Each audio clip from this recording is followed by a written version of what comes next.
एक काजा फैक्शन पे 10 FIR क्यों दर्ज हुई? तमिलनाडु की पुलिस को रिमांड देने की तैयारी है। तमिलनाडु पुलिस तो तमिलनाडु के, अब वहाँ के मुख्यमंत्री यहाँ के उप मुख्यमंत्री के जन्मदिन पे आते हैं साहब, तो तमिलनाडु और बिहार एक होना चाहता है। 24 की तैयारी हो रही है तो 24 की तैयारी करो, लेकिन किसी पत्रकार की गर्दन तो मत काटो। मोदी का विरोध करो, अमित शाह का विरोध करो। हम कहते मेरे साथ बात करने के लिए सुप्रीम कोर्ट के सीनियर एडवोकेट AP सिंह है। डॉक्टर साहब, मनीष कश्यप को लेकर पूछताछ कर रही है, हालांकि 1 दिन की रिमांड मिली है। EOW का कहना है कि वो और रिमांड की रिक्वेस्ट करेगी। पहले तो आप इस पूरे मामले पर क्या समझते हैं? इकोनॉमिक ऑफेंस विंग ने जिस तरह से इसमें सरकारी इशारे पर जांच शुरू की है, ये मामला ही इकोनॉमिक ऑफेंस विंग का नहीं था कायदे में। तो ये कायदा था, सरकार को लगा कि पब्लिक हार्मोनी डिस्टर्ब हुई। बात थी साउथ में बिहार के मजदूरों के साथ क्या हुआ, श्रमिकों के साथ क्या हुआ, क्या उनके साथ बर्बरता की गई, क्या उनके साथ गलत किया गया। और ये बिहार के पूर्वांचल के श्रमिकों के साथ पहली बार ऐसा नहीं हुआ। साउथ में, महाराष्ट्र में यदा कदा होता रहता है। महाराष्ट्र के पूर्व मुख्यमंत्री शिवसेना के लोग लगातार इस बात को कहते हैं, हम एंट्री नहीं करने देंगे, हम इनको नौकरी नहीं देंगे, हम इनके लिए ये करेंगे वो करेंगे। इस तरह से उनके साथ मारपीट और लगातार आसाम में होता, ऐसा ही वहाँ हुआ। बिहार राज्य, पूर्वांचल के राज्य छत्तीसगढ़, झारखंड, ये मैन पावर को देते हैं। पूरी दुनिया में मैन पावर जाती है, केवल साउथ की नहीं। और उस खबर, उनके प्रति कैसा अपमान हुआ, बरेली में अपमान हुआ, उसकी खबर चली, बड़े बड़े अखबारों ने छापी, बड़े बड़े चैनल छापी। और पत्रकारिता का मतलब है कि निडर, निर्भीक, निष्पक्ष पत्रकारिता करना सबका काम है, सबका दायित्व है। पत्रकारिता का मतलब ही है कि ऐसा करे। और इसके बाद भी, होने के बाद, एक पत्रकार मनीष कश्यप को केवल टारगेट किया गया। इसका मतलब है कहीं ना कहीं आप राजनीतिक बदले की भावना से, जब राजनीतिक बदले की भावना से पत्रकारिता चलती है, राजनीतिक बदला लिया जाता है, तो वो पत्रकारिता, लोकतंत्र, अच्छे समाज, अच्छी सरकारों के लिए भी घातक बैठता है। क्योंकि सरकार का कहना है कि वो फर्जी वीडियो था जो उसने ट्वीट किया। फर्जी था, असली था, नकली था, जांच कौन करेगा? विभाग करेगा, सूचना प्रसारण मंत्रालय करेगा, उनके चैनल्स करेंगे, उनकी व्यवस्था करेगी, पुलिस करेगी। लेकिन सूचना प्रसारण मंत्रालय, बिहार सरकार ने ये नहीं देखा कि मनीष कश्यप ने साथ में ये भी लिखा कि मैं इस वीडियो की सत्यता की पुष्टि की वेरिफिकेशन नहीं करता, मैं इस वीडियो की सत्यता की गारंटी नहीं लेता। इसका मतलब क्या था? जो चीज आई, जो चीज देखी, ऐसे सभी लगभग आज एक धारणा बन चुकी है, लगभग सभी चैनल इस तरह से सच झूठ वायरल, हर चैनल वायरल खबर के बारे में दिखाता है। फेक न्यूज है, असली न्यूज है, सत्य है, झूठ है, तो वो मोहर लगाते हैं, फैक्ट चेक किए, सत्य पाई, झूठ पाई गई, फेक पाई गई, तो उसको गलत साबित करते हैं, सही, लेकिन चलाते हैं, लेकिन दिखाते हैं। यानी उसकी कोई दोष नहीं है। अगर उसने डाला और कहा कि पुलिस इसकी जांच करेगी ओरिजिनल है कि नकली है, हाँ बिल्कुल, अगर जहाँ से आया है उसका सोर्स लिया जाता, उसके सोर्स के आधार पर जिसने डाला, जिसने भेजा, कई बार वो चीज पुरानी होती है, लोग ऐड कर देते हैं। आज वर्ल्ड ग्लोबलाइज है, पूरा विश्व, वसुधैव कुटुंबकम की बात हमारा देश करता है, माननीय प्रधानमंत्री मोदी जी करते हैं, तो ये चीजें पूरी दुनिया से आ जाती हैं। कभी की कहीं की वीडियो आ जाती है, उसकी सत्यता की जांच कब हो पाती है, कैसे हो पाती है, कहाँ हो पाती, ये करना अलग विषय है। अगर गलत भी था तो ककड़ी के चोर को कटारी से नहीं काट सकते आप। अगर कहीं बार आपने देखा, कई ऐसे खबरें हैं, मनमोहन सिंह जी अभी जीवित हैं, खबर कई बार क्या चल गई, मनमोहन सिंह जी नहीं रहे, अमर सिंह जी जीवित रहे और कई बार खबर चल गई अमर सिंह जी नहीं रहे। कई बार ऐसी घटनाएं हो जाती हैं, कई बार ऐसे सामाजिक जीवन में हो जाती हैं बातें, जो चीजें जल्दी ब्रेकिंग अब ब्रेक करने अब का ये- कायदा वही- तो नहीं था कि ब्रेक करने की शुरुआत, ब्रेकिंग न्यूज की शुरुआत कई नेताओं ने भी ट्वीट किया, कई अखबारों ने छापी। कई अखबारों ने छापा, कई नेताओं ने ट्वीट किया, कई लोग संसद में, आज पार्लियामेंट में बैठे हुए क्या करते हैं पार्लियामेंट में, सुबह आप अखबार लेते हैं, संसद में बोलने लगते हैं जाके, किसी के इसके बारे में जो छप गया वही संसद में बोल देते हैं। उन्हें अपने से देश, अपने संसदीय सीट पे क्या हो रहा इसकी नहीं चिंता, उन्हें हाथरस की चिंता हो जाती है। कहीं साउथ में लड़के को मार दिया गया था वो घटना की बात हो जाती है, कहीं और चीजें हो जाती हैं, वो चीजें उनके लिए हो जाती हैं, बाद में हाथरस में निकलता है, 3 बरी हो जाते हैं, ना मर्डर पाया जाता ना झगड़ा। अच्छा, रेप पाया जाता। ईओडब्ल्यू ने जो 7 दिन की रिमांड मांगी थी लेकिन कोर्ट ने 1 दिन की दिया, तो इसका क्या मतलब समझते हैं? ईओडब्ल्यू का कहना है कि हम और भी डिमांड करेंगे। ईओडब्ल्यू का केस कमजोर है। ऑनरेबल कोर्ट को नहीं लगा कि 7 दिन के लिए दिया जाना चाहिए।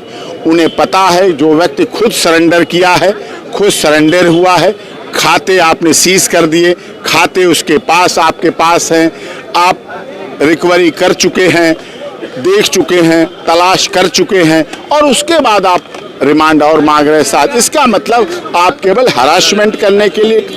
और ऑनरेबल कोर्ट कभी भी एक्यूज्ड हो चाहे कंप्लेनेंट हो, ऑनरेबल कोर्ट जब का उसका स्थान ऊंचा बनाया गया, इसीलिए जज साहब ऊपर बैठते हैं और एक साइड में कंप्लेनेंट खड़ा होता है, एक साइड में एक्यूज खड़ा होता है, दोनों बराबर में खड़े होते हैं। और ऑनरेबल कोर्ट का स्थान इसीलिए ऊंचा रखा जाता है, वहां से बराबर देख सके, समदृष्टि से देख सके, समानता के आधार पर देख सके, नेचुरल जस्टिस के आधार पर देख सके, जो प्राकृतिक सिद्धांत है उन आधारों की अवहेलना नहीं होनी चाहिए, इस आधार पर रखा जाता है, ये आवश्यक हो जाता है। इसलिए उस आधार पर ऑनरेबल कोर्ट, हालांकि ईओडब्ल्यू का कहना है कि हम और डिमांड करेंगे क्योंकि हमें कई चीजें फाइंड आउट करनी है। इसके पीछे कौन था, मनीष के पीछे कौन था? देखिए, ईओडब्ल्यू का काम है, और कई बार एजेंसियां जब राजनीतिक दबाव में काम करती हैं, सत्ता के प्रभाव में काम करती हैं, तभी कई बार आपको याद होगा honourable supreme court of India के ऑनरेबल जस्टिस ने भी कहा था कि सीबीआई पिंजड़े में बंद तोता है। क्या कहा था कि सीबीआई पिंजड़े में बंद तोता है, मैं नहीं कह रहा, कि honourable supreme court of India वाला वैक्स कोर्ट कह चुकी है। तो इसीलिए चाहे इकोनॉमिक अफेंस विंग हो, चाहे इस तरह की उच्च स्तरीय जांच एजेंसियां हैं, उनको अपनी निष्पक्षता को बरकरार रखना चाहिए और समदृष्टि रखनी चाहिए। देखिए, सत्ता आएगी जाएगी। अगर आप बिहार की राजनीति की बात करें, आज नीतीश कुमार कहाँ हैं? 6 महीने नीतीश कुमार कहाँ थे? उससे पहले कहाँ थे नीतीश कुमार? कहाँ कहाँ नहीं रहे।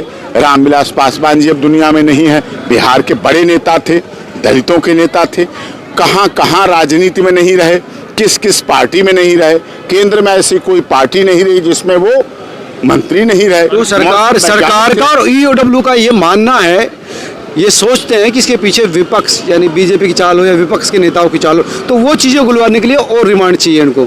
नहीं, अगर देखिए, लोगों का नाम पत्रकार सबका होता है, पत्रकारिता सबकी होती है। आज आप सत्ता में हैं, कल आप सत्ता में नहीं होंगे। राजस्थान में तो हर 5 साल बाद बदलता रहता है, तो वहां के पत्रकार क्या करेंगे? वहां का भास्कर और राजस्थान पत्रिका और ईटीवी और ये सब कहां जाएंगे? चैनल, अखबार कहां जाएंगे? वहां की बड़े बड़े अखबार है वहां। आज 5 साल ये है तो 5 साल बाद वो है, तो 5 साल बाद वो है, तो 5 साल बाद वो। पत्रकार स्थिर रहता है, पत्रकार सच्चाई दिखाता है, पत्रकार सत्यता को लाता है, पत्रकार खबर देता है, और उसके आधार पर राजनीति सत्ता अपना अलग काम है, किसको नुकसान हो रहा है क्या नहीं हो रहा। अगर उनके हिसाब से खबरें चलेंगी तो कोई सत्ता कभी जाएगी नहीं। और सिर्फ सत्ता पक्ष के लोगों से थोड़ी बात होगी, पत्रकार तो हर व्यक्ति से बात करता है। पत्रकार निष्पक्ष, निर्भीक, निडर पत्रकारिता का सिंबल होता है, और इस तरह से ऐसे बात करके उसको विचार लाने होते हैं, खबर लानी होती है, सत्य की खबर, सच की खबर। हर पत्रकार, हर अखबार, हर मैगजीन, हर न्यूज चैनल, हर यूट्यूब चैनल, सब इस बात को कहते हैं सच्चाई। कोई खबर, अखबार, मैगजीन, चैनल ये कहते हैं हम झूठ खबर दिखाते हैं, सच खबर, सच ही आदमी देखना चाहता है, सत्यता देखना चाहता है, सत्यता को सुनना पढ़ना चाहता है, इसलिए वो आपको पैसे देता है, खर्च करता है, आपकी टीआरपी बढ़ती है, टेलीविजन रेटिंग पॉइंट बढ़ाता है। वो सच्चाई जानना चाहता है, वो शाम को आता है, 8 से 12 घंटे काम करता है। यही जो कोचिंग इंस्टीट्यूट है, जो सिविल सर्विसेज की कोचिंग देते हैं ना, IAS PCS को पढ़ाते हैं, उनको भी नोटिस गया कि इन्होंने मनीष का प्रचार किया था। हालांकि उनका कहना था कि भाई हमने तो अपने प्रचार के लिए उसको पैसे दिए, तो उनको भी नोटिस दिया है, उनको भी लपेटे में लिया है। देखिए, इंस्टीट्यूट चलाने वालों का प्रोफेशन होता है, वो शिक्षा के नाम पर अपना इंस्टीट्यूट चला रहे हैं, बिजनेस कर रहे हैं, व्यापार कर रहे हैं। अब हमें भी कई इंस्टीट्यूट बुलाते हैं, लॉ कॉलेज बुलाते हैं, सेमिनार करते हैं, लॉ फेस्ट करते हैं, बुलाते हैं। तो जो सेलिब्रिटी है, अगर उन्हें लग रहा था कि मनीष सेलिब्रिटी है तो बुलाते थे, उसके आधार पर उनको देखते थे। इसमें किसी को कौन बुलाता है, कहाँ बुलाता है, इससे फर्क पड़ना नहीं चाहिए ना EW को। अगर हाँ, वो पैसा गलत साधनों से आया है, कहीं बाहर से पैसा आया है, पाकिस्तान से पैसा आया है, चाइना से पैसा आया, आप जरूर सवाल उठाइए कि हमारे देश की संप्रभुता के लिए हो सकता है गलत हो। किसी के खाते में जो 42 लाख जो है सीज किए हैं, वो यूट्यूब से आए हुए पैसे थे, बताया जाता है उनका। तो जो यूट्यूब से व्यक्ति कमा रहा है, चला रहा है, टैक्स भी जाता है, तमाम चीजें टैक्स देता है, बैंक का जमा किया पैसा गलत तो नहीं है। बैंक का पैसा जमा किया हुआ बैंक के खाते के है, और तो कोई उसके पास से मिला नहीं, तो उसमें कोई बात नहीं, उसको मिला है, वहाँ दिया है, आगे देगा, कैश हिसाब देगा, टैक्स देगा, टैक्स दे रहा है, टैक्स पेयर है। उस तरह की चीज़ें नहीं होनी चाहिए। और फिर अगर ये होनी चाहिए तो ये पहले होती, अब क्यों हुई? एक खबर से जोड़ के क्यों हुई? एक खबर से जोड़ के 10 FIR क्यों हुई? एक काजा फेक्शन पे 10 FIR क्यों दर्ज हुई? तमिलनाडु की पुलिस को रिमांड देने की तैयारी है। तमिलनाडु पुलिस तो तमिलनाडु के, अब वहाँ के मुख्यमंत्री यहाँ के उप मुख्यमंत्री के जन्मदिन पे आते हैं साहब, तो तमिलनाडु और बिहार एक होना चाहता है। 24 की तैयारी हो रही है, तो 24 की तैयारी करो, लेकिन किसी पत्रकार की गर्दन तो मत काटो। मोदी का विरोध करो, अमित शाह का विरोध करो। हम कहते हैं एक बार नहीं 10 बार प्रधानमंत्री बन जाओ, 10 बार मोदी को हरा लो, लेकिन किसी पत्रकार का तो गला मत घाटो। पत्रकारिता और पत्रकार का आप गला घोटेंगे तो वो देश के लिए और हमारे समाज के लिए गलत है। पत्रकारिता का पेशा होता है कि सभी से बात करना, सभी के दर्द मिटाना, और जो समाज में उथल पुथल है वो भी दिखाना। अगर तमिलनाडु में वहाँ इस तरह की घटना हुई है, तमिलनाडु के तो जो राजनेता है वो लगातार मन से कह रहे हैं कि हिंदी भाषियों को मारेंगे, पीटेंगे। यही बात तमिलनाडु पुलिस ने उनको, नेता तमिलनाडु पुलिस यहाँ आगे, लेकिन उनको नहीं गिरफ्तार किया। बिहार के नेता उस पर क्या कर रहे हैं? जो तमिलनाडु के लोग, साउथ के लोग, जो उस तरह के, सब नहीं है साउथ में, ऐसे नहीं कि सारे लोग नॉर्थ इंडियन से विरोध करते हैं या नाराज रहते हैं या लड़ाई झगड़ा करते हैं या गालियां देते हैं या विरोध करते हैं, ऐसा नहीं, सब नहीं है। लेकिन कुछ ऐसे एंटी सोशल एलिमेंट हैं, वो महाराष्ट्र में भी है, तमिलनाडु में भी हैं, जिनकी राजनीति हिंदी भाषियों के विरोध में है, हिंदी के विरोध में, हिंदी भाषियों लोगों के विरोध में है। अब तमिलनाडु में, मद्रास में, चेन्नई में, हैदराबाद में हिंदी के बड़े बड़े भवन बने हुए हैं, हिंदी साहित्य सम्मेलन बने हुए हैं, हिंदी साहित्य पर बड़े बड़े काम कर रहे हैं लोग। कई बार मुझे बुलाया गया, वहाँ हिंदी के लिए सम्मानित किया गया, लेकिन वहाँ विरोध भी है हिंदी भाषा को लेके। वो अपनी क्षेत्रीय भाषा को बनाए रखना चाहते हैं।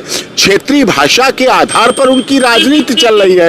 राजनीतिक रोटियां चमकाने का काम और राजनीति करने का काम हिंदी भाषा के माध्यम से किया, उसके लिए भाषा का प्रयोग किया जा रहा है। अच्छा होता अगर बिहार पुलिस उन लोगों को तमिलनाडु से गिरफ्तार करके लाती, उनकी जांच करती, उनका रिमांड मांगती, जिन्होंने बिहार के लोगों के साथ, बिहार के लोगों के लिए, बिहार की भाषा के लोगों के लिए, पूर्वांचल के लोगों के लिए वहाँ गलत बोला, गालियाँ दी और उनके लिए गलत किया। अब नए रिमांड की जो बात करें तो इसका मतलब है कि खोद खोद के कुछ ऐसा चाहते हैं जिसको राजनीतिक रंग दिया जाए, जिसको पॉलिटिकली कलर दिया जाए। ये लग रहा है जो मामला EWO हो या फिर बिहार पुलिस हो या तमिलनाडु पुलिस हो, यानी तमाम लोगों की कोशिश ये है कि इसको किसी भी तरह से जस्टिफाई किया जाए। ये बात तो है, और इस बात के आधार पर ही ये किया जा रहा है कि इस तरह से बिहार पुलिस के लिए बहुत अच्छा होता अगर बिहार पुलिस महाराष्ट्र के लोगों को पकड़ के लाती जिन्होंने बिहार के लोगों के लिए गलत किया। यहाँ तक सुशांत सिंह राजपूत केस तो मैंने किया, मुझे पता है क्या क्या नहीं किया। जो यहाँ का बिहार पुलिस का इंस्पेक्टर वहाँ जाता है महाराष्ट्र में, उसको पकड़ के क्वारंटाइन कर लिया गया, उसको पकड़ के बंद कर लिया गया, बिहार पुलिस को उसको बंद कर लिया गया। आप सोचिए, आप छोटी बात है वहाँ, उसको बंद करके कर लिया गया। ये चीज है, ये हालत है। तब कुछ नहीं किया बिहार पुलिस ने, नहीं किया। तब बिहार पुलिस, ये बिहार पुलिस थी जब इनके जो अधिकारियों को वहां पर बंद कर लिया गया था, चुप रहे, खामोश रही, मोहर लगा दी, कुछ नहीं हुआ। आज तमिलनाडु पुलिस आ रही है, एक पत्रकार को किस तरह से फंसाया जाए, लपेटा जाए, जेल में रखा जाए, एक एजेंसी से दूसरी एजेंसी को ट्रांसफर किया जाए। कोर्ट ने 24 घंटे की रिमांड दिया है, 60 दिन की मांगी थी। आप समझिए अपने आप में कितनी बढ़िया झटका है AWO क्या किया, 7 दिन मांगा और 1 दिन दिया। अब कह रहे हैं कि हम फर्दर जो है रिमांड मांगेंगे। अब कोर्ट देते हैं नहीं देते ये अलग की बात है, लेकिन ये मामला जरूर है कि कोर्ट ने इस मामले को ज्यादा तवज्जो नहीं दी है। सीरियस नहीं है, ना सीरियस मामला है, ना ऐसा अमाउंट है। एक बड़ा पत्रकार था बिहार की राजनीति के लिए, उसकी एक गलती ये है कि वो पत्रकारिता के साथ जैसे जैसे अन्य देश की आज़ादी के समय पत्रकार, चाहे सरदार वल्लभ भाई पटेल रहे हों, चाहे एक्टिविज्म करता था, इसमें वो एक्टिविज्म, और वो कहीं ना कहीं नुकसान दे गया। और चुनाव क्यों नहीं लड़ सकते, कोई भी लड़ सकता है। पत्रकार वकील चुनाव क्यों नहीं लड़ेंगे? पत्रकार नहीं, देश की आजादी से पहले तमाम लोग जो सिसोदिया पत्रकार थे, राखी बिरलान पत्रकार थी, अटल बिहारी वाजपेयी खुद पत्रकार थे।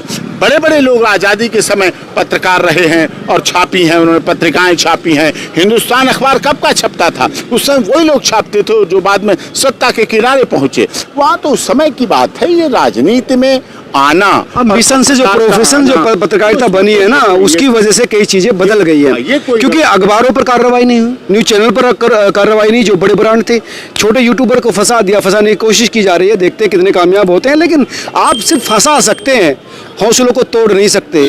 आप क्या सोचते हैं, जरूर बताएं। नमस्कार।